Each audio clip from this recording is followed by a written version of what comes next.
जी उनके बाद हमारी आदमी जी जी जी हाँ नीचे हाँ सबसे पहले जी जी सुनने में आया कि राखी सावंत उम्रा के लिए गई हैं। मैं और मेरे सभी फैंस, चाहने वाले, शुभचिंतक राखी को ढेरों शुभकामनाएं देते हैं क्योंकि वो एक नेक काम के लिए गई हैं। मैं ये अनुरोध करती हूँ राखी सावंत से कि वो पूरे देश के लिए प्रार्थना करें, दुआ मांगे अल्लाह से, हमारे देश के विकास के लिए, तरक्की के लिए, इस देश से गरीबी मिट जाए, देश में सिर्फ विकास हो, विकास ही विकास हो हर तरफ से। अब दूसरी बात यह है कि मैं सऊदी अरेबिया के कॉन्सुलेट से ये अनुरोध करती हूँ कि वो हमें राखी सावंत के डॉक्यूमेंट्स बताएं, क्योंकि हम जानना चाहते हैं कि क्या कोई गैर मुसलमान उम्रा के लिए जा सकता है? नहीं। और अगर राखी सच में मुसलमान हैं तो क्या उनके पासपोर्ट पर उनका नाम राखी सावंत है या फातिमा है? उनके जो लीगल डॉक्यूमेंट्स हैं जैसे पैन कार्ड, आधार कार्ड, पासपोर्ट, इन डॉक्यूमेंट्स पर उनका नाम क्या फातिमा है या राखी सावंत है? क्योंकि हम सब जानते हैं कि उम्रा के लिए कोई गैर मुसलमान नहीं जा सकता है। तो वो मीडिया के सामने आकर अपना पासपोर्ट दिखाएं, अपने तमाम लीगल डॉक्यूमेंट्स दिखाएं और बताएं कि वो अब राखी सावंत नहीं बल्कि फातिमा हैं। कल एक आरोप लगा है आपके ऑडियो आ जी जी जी कि आप इंस्टा आप लोगों ने हैक किया कहीं जी जी जी ऑडियो है, भी है ऑडियो में। सुनना तो पड़ेगा। सुबह 6 बजे मेरी फ्लाइट है सऊदी की, लेकिन अभी पुलिस स्टेशन जा रही हूँ। आदिल, राशि, शर्लिन चोपड़ा, इन लोगों ने मिलके मेरा 10 मिलियंस का इंस्टाग्राम उड़ा दिया है। जैसे कि आपने सुना, राखी सावंत का ये दावा है कि आदिल, राजश्री और शर्लिन चोपड़ा ने मिलकर उनके इंस्टाग्राम अकाउंट को उड़ा दिया है। जैसे ही मुझको ये वॉइस नोट मिला, मैंने तुरंत एक कंप्लेंट भेजी, आप देख सकते हैं।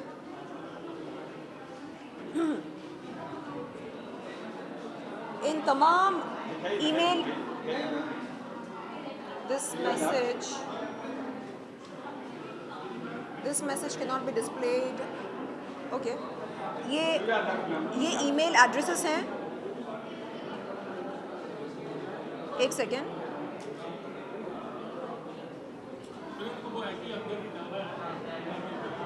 ये देखिए, ये देखिए,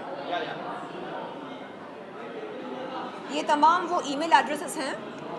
cyber cell, CM of Maharashtra और कई सारे हैं यहाँ पर, अलग अलग अथॉरिटीज़ के नाम हैं। और मैंने ये लिखा कि सर, राखी सावंत ने मुझ पर ये इल्ज़ाम लगाया कि मैंने उसके इंस्टाग्राम अकाउंट को उड़ा दिया। और मैंने कहा कि सर, अगर साइबर रिपोर्ट, फॉरेंसिक रिपोर्ट के तहत ये पता चलता है कि ये काम मैंने किया है तो मुझे सज़ा मिले, निश्चित रूप से सज़ा मिले। लेकिन अगर ये साबित होता है कि ये राखी सावंत का कोई प्रैंक है, अगर ये साबित होता है कि ऐसा हुआ ही नहीं, उसका अकाउंट, इंस्टाग्राम अकाउंट हैक हुआ ही नहीं बल्कि उसने खुद डिसेबल किया है, और अगर इसमें मेरा कोई हाथ नहीं है, तो मैं अनुरोध करती हूँ कि राखी सावंत को इस घिनौने मजाक के लिए कड़ी से कड़ी सज़ा दी जाए। इस तरह से मैंने एक कंप्लेंट बनाकर भेजी। आज सवेरे आप देख सकते हैं टाइम 2:31 AM, 2:31 AM, और आज दोपहर को इसी कंप्लेंट की एक हार्ड कॉपी मैंने ओशिवरा पुलिस चौकी पर पहुंचा दी दस्तखत करके। तो देखिए, अगर किसी का इंस्टाग्राम अकाउंट या ट्विटर अकाउंट या कोई भी सोशल मीडिया अकाउंट हैक होता है तो साइबर पुलिस को ये मालूम करने के लिए बहुत समय नहीं लगता। तुरंत वो पता लगा सकते हैं कि किस आईपी एड्रेस से हैक हुआ है, किस डिवाइस से हैक हुआ है, और साइबर रिपोर्ट और फोरेंसिक रिपोर्ट से पता चल सकता है कि हैकर कौन है और कहां से उसने ये इस अपराध को अंजाम दिया। आप एवं किसी पर भी इल्ज़ाम नहीं लगा सकते, हैकिंग का इल्ज़ाम या कोई भी इल्ज़ाम हो। तो राखी सावंत ने फिर से एक बहुत बड़ी गलती कर दी अपने इस घिनौने मजाक में मेरा नाम शामिल करके। देखिए, मुझे समझ में नहीं आता कि वो ऐसा क्यों करती है मेरे साथ।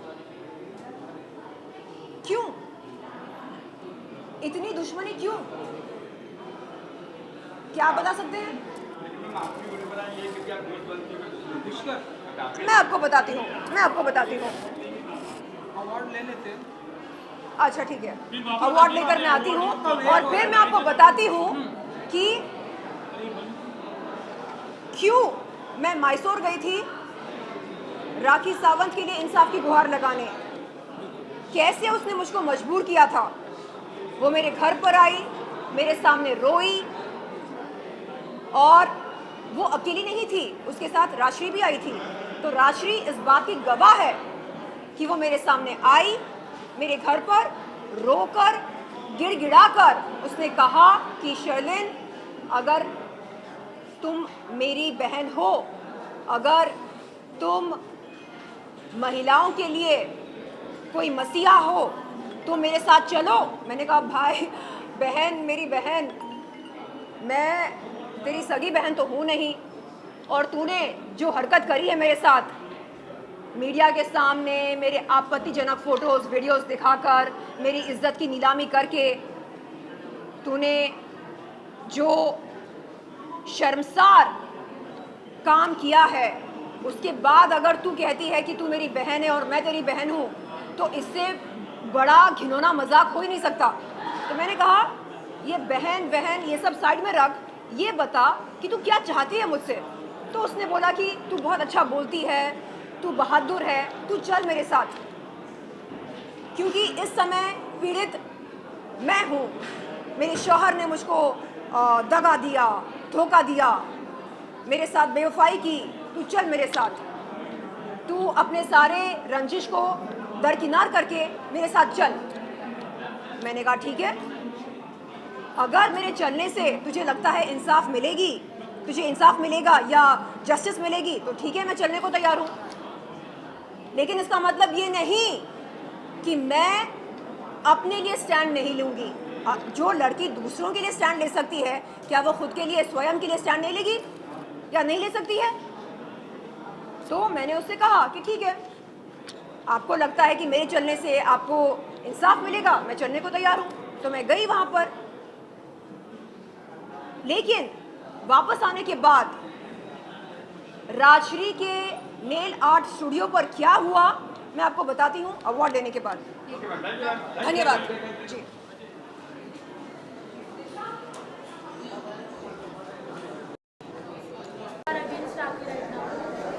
देखिए, साइलेंस प्लीज।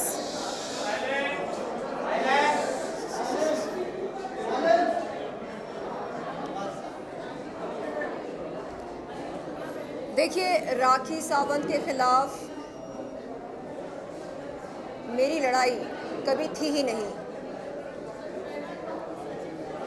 मैं विरोध कर रही थी उन लोगों का जिन्होंने मेरा यौन शोषण किया। इस लड़ाई में राखी सावंत ने उड़ता हुआ तीर लिया। क्यों? क्योंकि उसकी आदत है दूसरों की लड़ाई में जबरन घुसना। जब उसने मर्यादा की सीमा पार करी, मीडिया को बुला बुलाकर मेरे आपत्तिजनक फ़ोटोज़ और वीडियोस दिखाए, सरेआम मेरी इज्जत उछालने की कोशिश करी। तब मैंने उसके ख़िलाफ़ अंबोली पुलिस चौकी में एक शिकायत दर्ज करी, जिसके चलते उसके ख़िलाफ़ FIR दर्ज हुई। इसके बाद वो क्या करती है, वो रोकर मेरे घर पर आती है, माफ़ी मांगती है और कहती है कि मैं आदिल को अपना भाई ना बोलूं,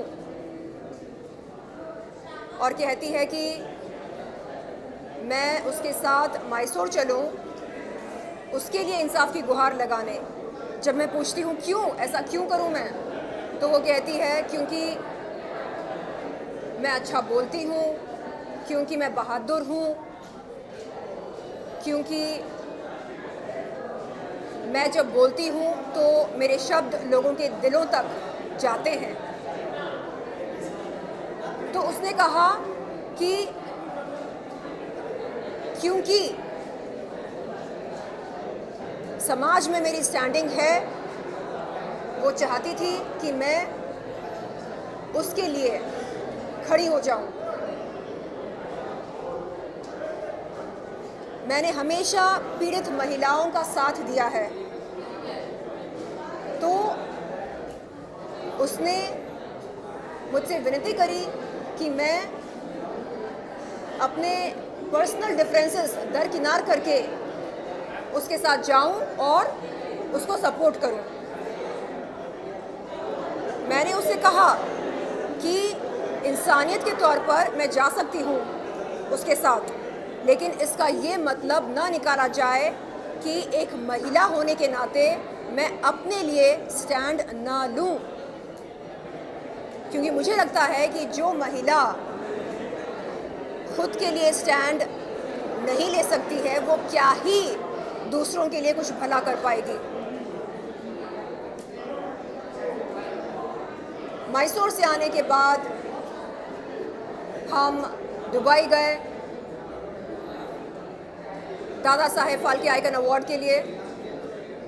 वहाँ से लौट कर आने के बाद राखी ने राजश्री के नेल आर्ट स्टूडियो पर मेरे सामने एक कागज़ पेश किया और कहा कि मैं उस कागज़ पर दस्तखत करूं। जब मैंने उसे पूछा कि उस कागज़ पर क्या है और पढ़े बगैर मैं कैसे दस्तखत कर सकती हूं, तो उसने बताया कि उस कागज़ पर FIR वापस लेने की बात लिखी गई है। मैंने उसको बताया कि मैं ऐसे किसी भी कागज़ पर दस्तखत नहीं कर सकती हूँ, ख़ास तौर पर अपने वकील के साथ सलाह मशवरा करके, अपने वकील के साथ बग़ैर सलाह मशवरा किए ऐसे कागज़ पर मैं दस्तखत नहीं कर सकती हूँ और किसी को भी नहीं करना चाहिए। मैंने उस दिन उसको साफ साफ बोला कि आइंदा इस किस्म का कागज़ मेरे सामने पेश मत करना, ऐसी कागज़ मेरे सामने पेश मत करना।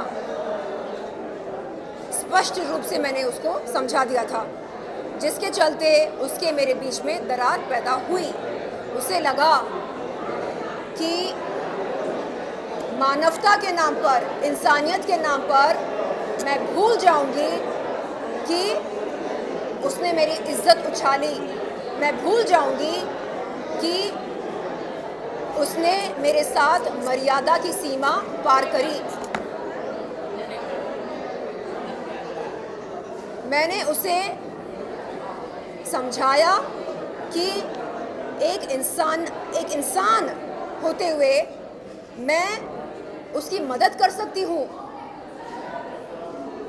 उसके लिए इंसाफ की गुहार लगाकर, लेकिन एक महिला होते हुए अगर मैं अपनी इज्जत की हिफाजत न कर सकी तो मैं दूसरों के लिए मोर्चा कैसे खोल सकती हूँ? मैं दूसरों के लिए इंसाफ की लड़ाई कैसे लड़ सकती हूँ अगर मैं खुद को ही इंसाफ नहीं दिला सकती। उसे मेरी ये बात बुरी लगी और तब से लेकर आज तक वो इस बात से नाराज है कि मैंने उसके कागज पर दस्तखत नहीं किए। मैं अपनी लड़ाई लड़ रही हूं अपने दमखम पर, और अगर वो समझती है कि मुझे धमकी देकर वो मुझे डरा सकती है या मेरे इरादों को कमज़ोर कर सकती है, तो ये उसकी ना समझी है, मैं कहूँगी। उसे समझना चाहिए कि एक महिला से वो ये उम्मीद नहीं रख सकती है कि वो महिला अपनी इज्जत को उछलते हुए देखे सरेआम मीडिया के सामने, अपनी इज्जत को चूर चूर होते हुए देखे। नहीं, ऐसा अनर्थ मैं नहीं होने दूंगी। अगर मैं खुद के लिए स्टैंड नहीं ले सकती हूँ तो मैं इस समाज के लिए क्या ही कर पाऊंगी। उसे समझना चाहिए और इस तरह की उम्मीद किसी से भी न रखे वो। और ये जो लड़ाई है ये इंसाफ की लड़ाई है, और मैं चाहती हूँ कि उस इंसान को इंसाफ मिले जो असल में पीड़ित है, और हम सब जानते हैं कि असल में पीड़ित कौन है। धन्यवाद। बॉलीवुड इंडस्ट्री की हर खबर और नई वीडियोस देखने के लिए फेसबुक पर लाइक, इंस्टा पर फॉलो और यूट्यूब पर तड़का बॉलीवुड को करें सब्सक्राइब।